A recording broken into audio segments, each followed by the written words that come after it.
Raghunandan Rao,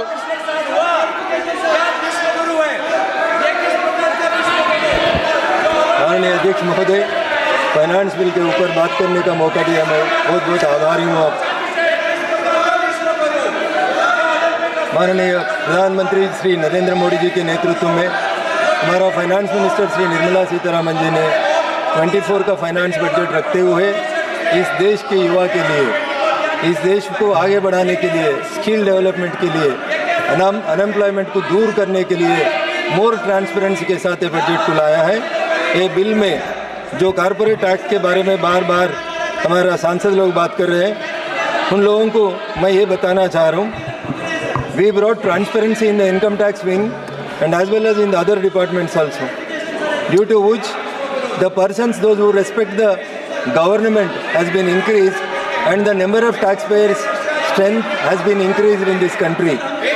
Such a transparency has been brought in the income tax department, and a person who is filing the income tax don't know where and who is scrutinizing his income tax papers, and the officer also don't know where does the application came from.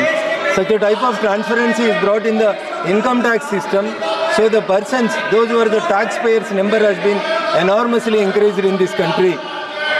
This clearly shows the people of this country are showing the confidence on the government which is led by the Honorable Prime Minister Shri Narendra Modi ji. माननीय अध्यक्ष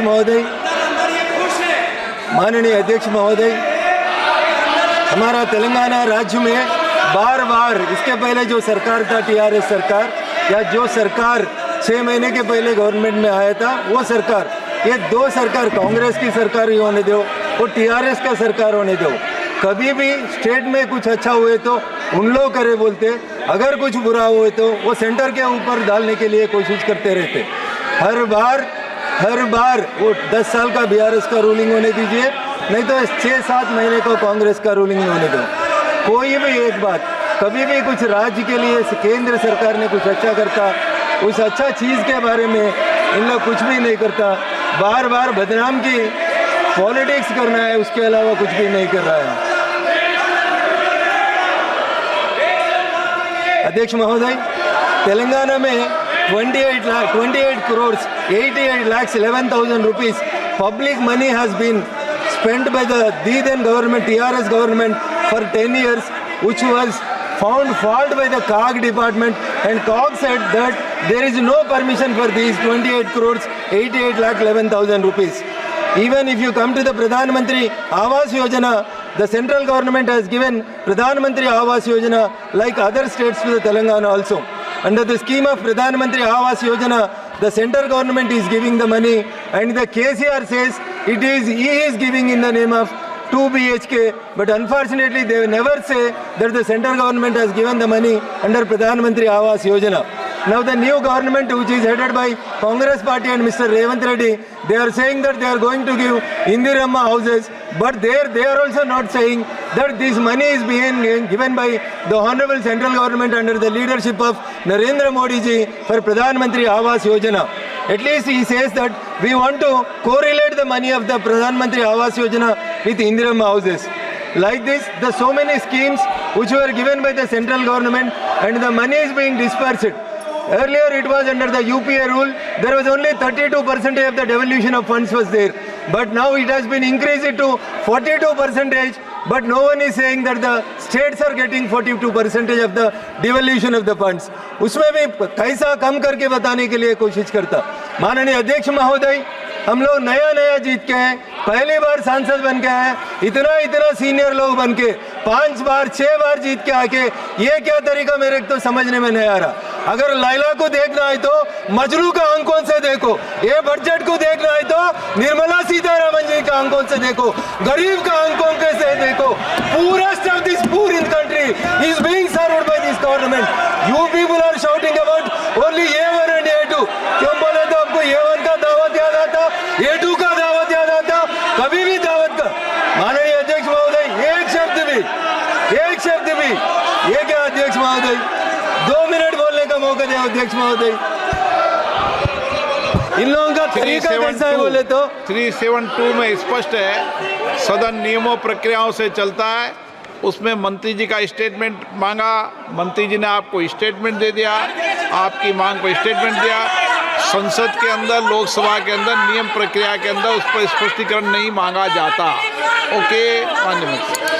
In the year 2014, when Honorable Prime Minister Narendra Modi ji came into power, there was a demand for to bring one nation, one tax. Congress लोग बोलते हैं हमारा सोनिया जी का मानस पुत्रिका, but they failed to introduce the GST bill 2004 and 14.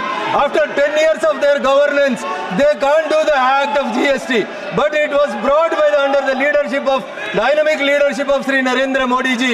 The GST was being introduced in this country.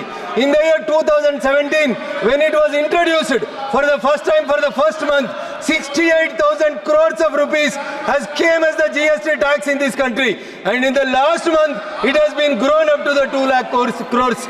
Your Honor, may kindly see, this is all happening just because of the transparency and the government which is doing all this for the poorest of the poor.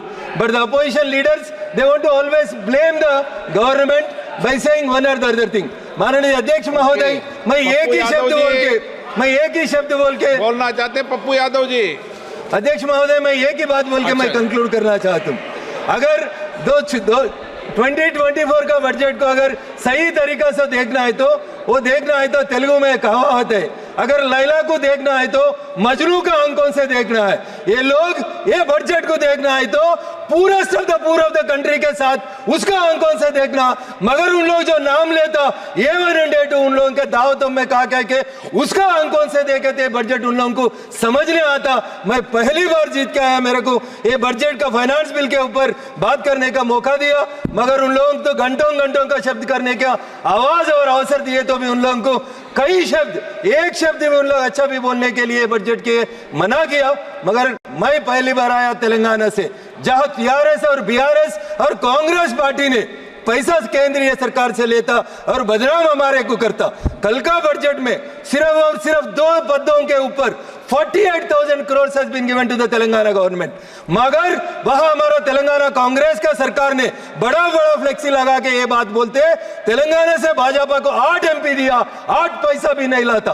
वो 7वीं class पढ़ा, 5वीं class पढ़ा, हमारा CM क्या पढ़ा मैं नहीं बोल सकता हूं, मगर जो आदमी जो बजट को सही तरीका से नहीं देख सकते उसको मैं क्या बोल सकता हूं। सर, निर्मला सीतारामन जी ने कश्मीर से लेकर कन्याकुमारी तक हर कंट्री में हर जो स्टेट है, हर स्टेट को इक्वल अपॉर्चुनिटी देके आगे बढ़ाने के लिए जो फाइनेंस बिल लगाया, फाइनेंस बजट लगाया, मैं इसको समर्थन देते हैं। मेरे को अवकाश दिया माननीय अध्यक्ष जी, मैं आपको बहुत बहुत बधाई देते विराम ले तुम। धन्यवाद।